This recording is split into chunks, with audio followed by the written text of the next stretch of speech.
माणूस जर सरळ साधा नाकासमोर चालणारा सालस असेल तर त्याला काय बोलचट असं संबोधायचं.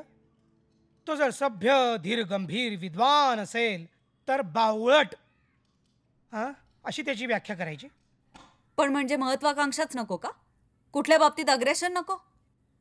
बापानी कमावलेल्या प्रॉपर्टीवर भाडी मिळतात, त्यावर बसून शिकरण खायचं आयुष्यभर.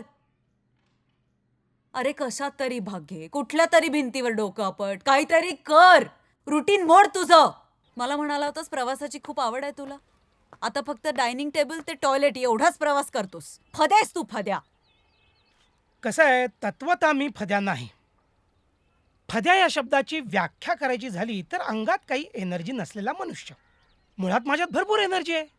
उदाहरणार्थ, एखाद्या माणसाच्या बँकेत भरपूर पैसे आहेत म्हणजे त्याने ते वाटेल तसे उधळले पाहिजेत का? नाही. तद्वतच माझ्यात भरपूर एनर्जी आहे म्हणजे मी ती वाटेल तशी उधळली पाहिजे का? नाही.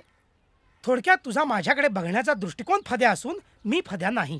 या संपूर्ण चर्चेचा जर लसावी काढायचा झाला, लघुत्तम साधारण विभाजक, तर निष्कर्ष असा निघतो की फद्या मी नसून फद्या तू आहेस. पण तू स्त्रीलिंगी असल्यामुळे आपण तुला फदी असं म्हणू. एक मिनिट एक मिनिट एक मिनिट एक मिनिट ऐ ऐ एक मिनिट. हे बघ तू माझं ऐकून घे. हे बघ हे बघ माझं प्रवासाविषयीचं मत तुला सांगू का? बायकोबरोबर प्रवासाला जाणं it is not vacation, it is just a change of location. आणि पाहायचं काय?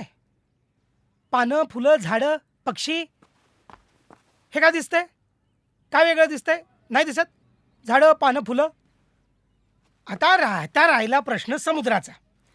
तर इथून 8 तासाचा प्रवास करून पलीकडे जायचं काय कारण आहे? अलीकडे आहेच की समुद्र, कोकणात आहे. तुला अगदी निळा समुद्र बघायचाच असेल तर निळा गॉगल लाव डोळ्याला.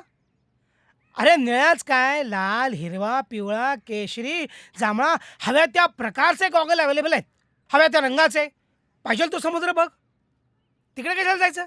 हे मी तुला सांगतो, फोटो जेवढ्या गोष्टी सुरेख दिसतात ना, प्रत्यक्षात नाही दिसत. हे मी नाही, थोर साहित्यिकांनी म्हणून ठेवलंय, प्रत्यक्ष अवनी प्रतिमा सुंदर. आता तुझंच उदाहरण घे. फोटो तू जेवढी शांत सुस्वभावी दिसतेस, प्रत्यक्षात म्हणजे काय